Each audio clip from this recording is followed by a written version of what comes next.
kind of trying too hard to feel good, and patterns along with that. Oh, now this is interesting. We're just going to interrupt you briefly. So all day today, we've been helping you to diffuse other manifestations, to make the only thing that matters how you feel. And now you want to talk about the struggle.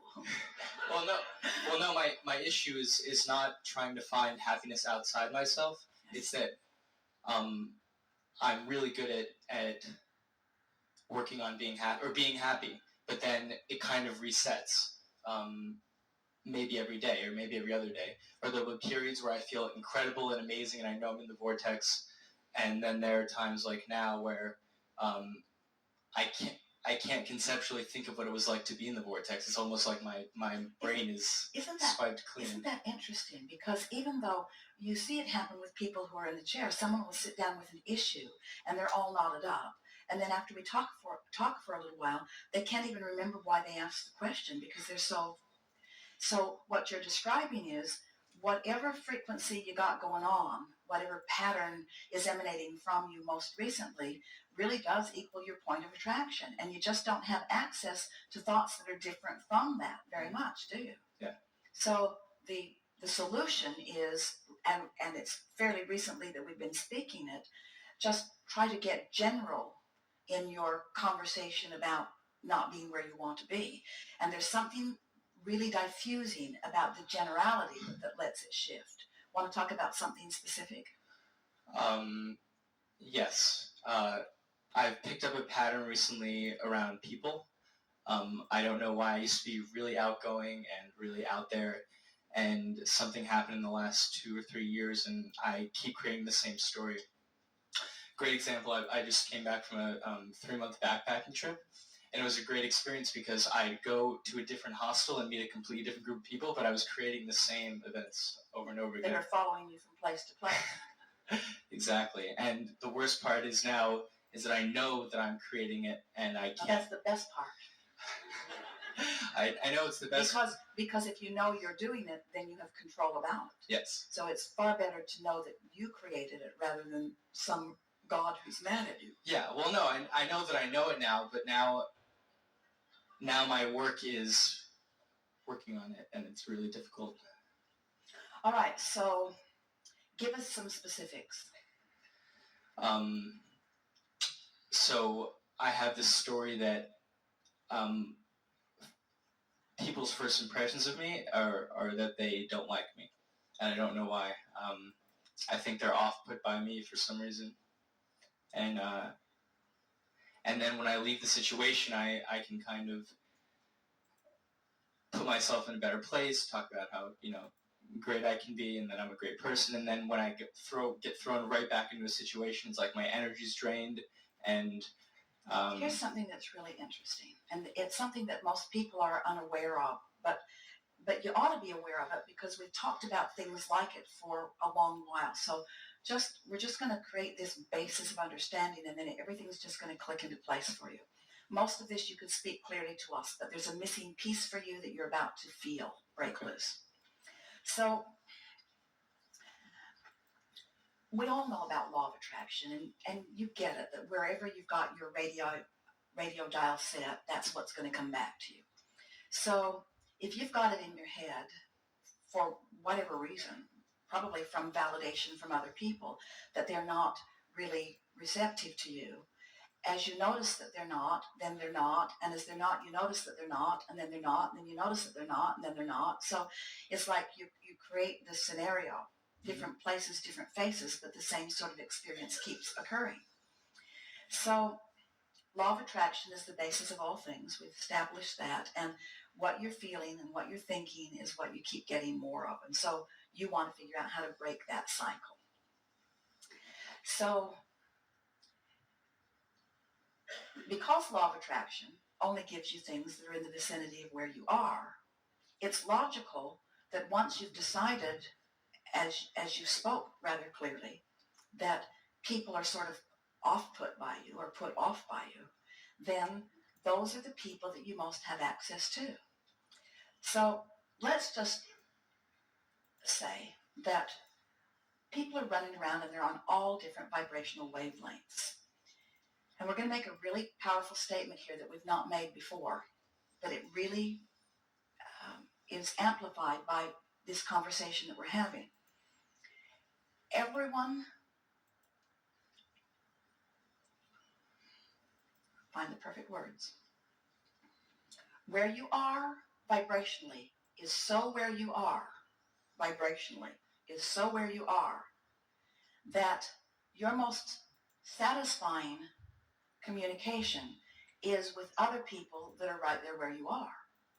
So let's say that law of attraction could really mess up and that you could be in this high-flying, really good vibrational vortexual place, and you could end up at one of those hostels with someone who's really in a, now law of attraction can't give you that, but let's say it did.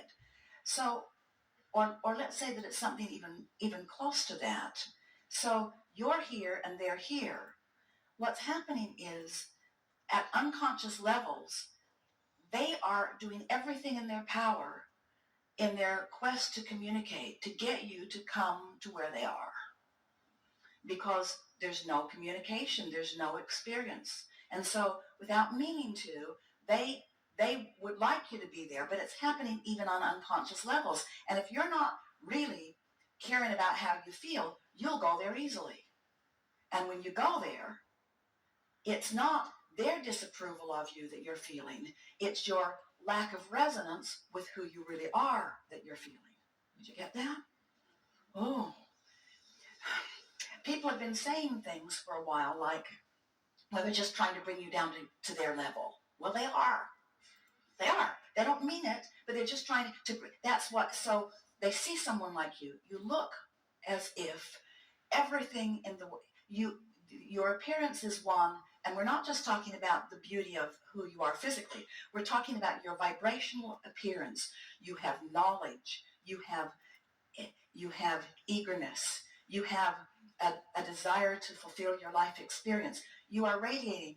We saw you back there from the moment that the gathering began, and we're just waiting for the resistance to be at its softest ebb before we bring you forward. In other words, you are unmistakable. You are radiating, and you are a pain in the whatever to people who aren't there, who want to be there. In other words, what bothers them about you is that you live what they want to live, and they don't know what to do about it. So they offer a vibration. They offer the vibration of where they are, and at unconscious levels really are wanting you to join them there. And because you are compliant with that, when you join them there, then it's your disconnection is too strong a word, but it's the putting the light over the bushel, over the light of who you are, that makes you feel that discomfort. It's not their approval or disapproval of them that you've ever been seeking. It's your own alignment. So the question that we're hearing from you is, Abraham, how can I consistently, because you say you're often there and you are, how can I consistently feel all that I am and be all that I am? Because I want, and this is what you want, this is the question that we heard from you, regardless of the words that you spoke. I want to travel for 3 months with my backpack, and I want to be so tuned into source that everywhere I rendezvous, I'm the one that brings them up. Yeah. I want to bring them up rather than them bring me down. And be stable. And the way you do it is first by understanding the way these laws work. Next, by understanding that you have 2 vibrational vantage points, which you do. Next, by understanding that the way you feel is your indicator of how you're doing. And next, by just having enough exposure to enough people that eventually, and it happens frequently anyway, you feel yourself as the one who uplifted, rather than as someone who was diminished by someone else's more dominant vibration. Those are incorrect words, because there is not a more dominant vibration, there's a matching vibration. In other words, they couldn't bring you down if you didn't have a proclivity to go there. And the reason that you have a proclivity to go there is just out of habit of going there. Yeah. But as what's happening, you see, you've done that all your life. Everyone has. It's just never bothered you like it bothers you now, because you've tasted the sweetness of the other. In other words, your standards are now higher. You're not willing to go there. Oh, and then there's other stuff. They talk drivel. They talk about unimportant things. They're just going on and on about things that are so not important. In other words, there's so many more meaningful things that you could be talking about than the things that most people are talking about because they're not knowing what you're knowing. So when you relax and acknowledge that they're all where they are and it's perfect where they are and they're living the life that they're living and you are in complete rapturous adoration of whatever it is that they are living, because it's all contributing to what you're putting into your vortex, then it all gets soft and you find yourself just loving them all, even if they're not loving you. And that's where freedom really breaks loose for you. Freedom of resistance, which is the only freedom that there ever is freedom from resistance. When you're able to love someone who isn't loving you, then they must come to your level if there is to be an interaction. Mm. They must come to your level if there is to be an interaction, which means if you're steadily here, they can't show up at the same hostel with you, because one who's connected to this stream, one who's in this vibrational place, is more powerful than millions who are not, you see.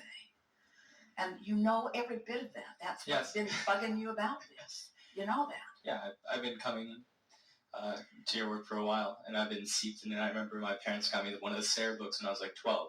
So now my big issue is that I know all of this, and now I'm kind of stuck. Or I was stuck. Yeah. Well, it feels stuck in any moment that you're not being who you are, except you have the knowledge to know that there's no such thing as stuck. That's why you corrected your statement so easily. Yeah.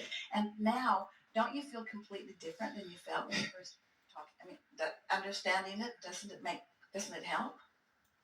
So now, if you were just coming to the chair now and you were wanting to have this conversation, how would it sound now? I like being who I am, and often I am. And I want to be who I really am more often. And I want to attract people that are on my same vibrational wavelength. And how would I know that I'm not being, how would I know the sweetness of being who I am if I never had a moment of not being who I am? Mm. How would I know? How could I discern? And so isn't it all good? Yes, and I realize that. And why do I want to attract people on my wavelength? Now we want to talk about this. Why do you want to attract people on your wavelength? We're going to answer it for you. Because it's evidence of my alignment, which is what I really want.